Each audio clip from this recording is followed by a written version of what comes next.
Hello, my name is Ahmed Abonkela. I am one of the UGTAs for the Civil Engineering Materials class, CE 353, CNE 353. In this presentation, I'm going to go over some problems in order to review some important concepts. So the first problem is given here. We need to calculate the fraction of atom sites that are vacant for lead and its melting temperature of 327 degrees Celsius. Assume an energy for vacancy formation of 0.55 electron volts per atom. So in order to solve this problem, we need to use Arrhenius equation, which is given by this form.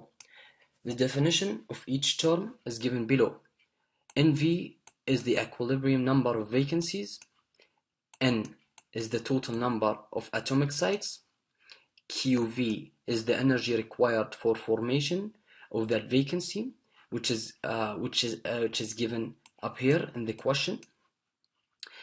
T is the absolute temperature in Kelvin. So this is very important. We should notice that we should always use Kelvin for the temperature and never ever use Celsius. And in the next slide, we will show how we can convert the temperature from Celsius to Kelvin. And finally, K is Boltzmann's constant, gas constant, and given by these two values, which are equivalent to each other. However, in this problem, we are going to use this value.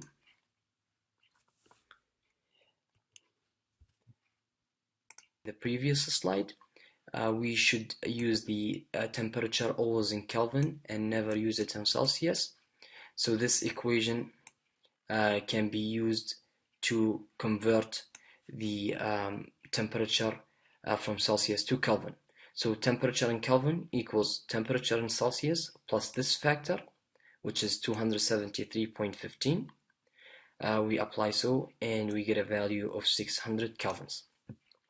So now we have all the values that we need for Arrhenius equation. A Q is given in the equation, as has been mentioned earlier. T has been found right now, which is 600, and K is Boltzmann's constant. So now all what we need to do is plug these values here. So we take Q, we plug it here, and T, we plug it right there, and Boltzmann's constant, we plug it over here. Use your calculator, and you should get a value of 2.41 times 10 to the negative 5. Moving to the second problem. So in the second problem, we have a table that contains 3 types of metals. Each metal has its own specifications. We have the atomic weight of the first metal, the density of the second metal, and the atomic radius of the metal. So, the question is asking us to determine what's the crystal structure of each metal, A, B, and C, whether A, B, and C are FCC, BCC, or SC, where FCC is face-centered cubic, BCC is body-centered cubic, and SC is simple cubic. So, first thing first, we need to define the theoretical density, which is given by rho. So rho is equal to N times A divided by A cubed times Na. So these values or these terms are defined below, where N is the number of atoms per unit cell. In other words, how many atoms we have in one cell. A is the atomic weight and is measured by grams per mole. Na is a constant, which is Avogadro's number, given by this value 6.023 times 10 to the times 10 to the 23 atoms per mole.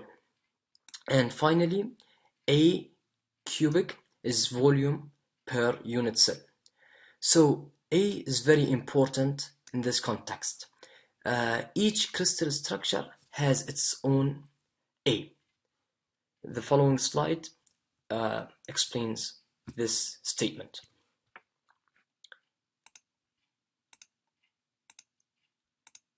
So for a simple cubic, which is abbreviated by SC, A is defined in terms of R and is given by 2R. For face-centered cubic, FCC, A is equal to 4R divided by square root of 2. Body-centered cubic, BCC, A is equal to 4R divided by square root of 3.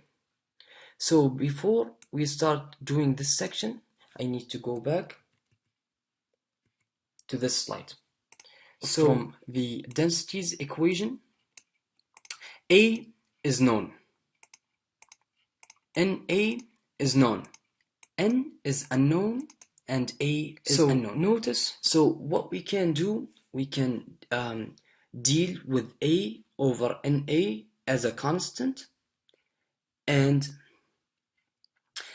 find a definition of N over A cubed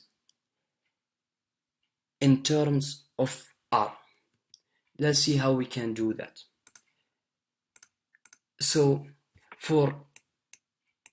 as we said, we need to find a definition for N over A cubed in terms of R in order to reduce the number of unknowns to one unknown. So for a simple cubed, N over A cubed equals 1 over, we substitute A by 2R and the quantity cubed. We do the algebra and then we come up with this term, which is 1 over R cubed equals 8 times N over A cubed. As can be noticed here, so instead of using these two unknowns, we have defined them in terms of R. And for BCC, we can do the same procedure. N over A cubed is given by 2 over, remember, this is the value of A from this equation, cubed equals 1 over 6.15 times R cubed. So by doing the algebra, we do the same thing. We define N over A cubed in terms of R. And we do the same thing for FC. The only difference here is that A is defined by 4R over square root of 2. So now what we need to do is basically calculate 1 over R. So in the question, there are 3 different types of metals. I'm only going to solve only one type, which is metal A, and for metal B and C, try to do them by yourself as practice. So 1 over R cubed for metal A, if we go back to the table, metal A, this is metal A, the atomic radius, which is R, 0.125. However, notice that the density is given in terms of centimeters. This is in nanometers, so we need to convert nanometer to centimeter. To do that, we take the value, which is 0.125. This is in nanometer. We multiply it by 10 to the negative 7. So this term now becomes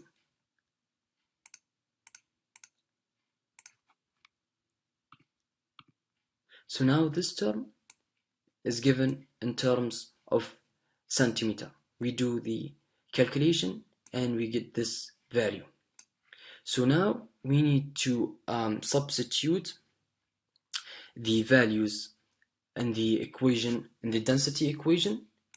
If we go back to the density equation, so the density of metal A is given by 8.22, is substituted here, equals N times A, which is the atomic weight of metal A given by 77.4, substituted here, divided by A cubed times Avogadro's value. So now we can solve for n over A cubed by doing the calculation. N over A cubed equals 6.40 times 10 to the 22. So now we know the value of 1 over R cubed is given by this value.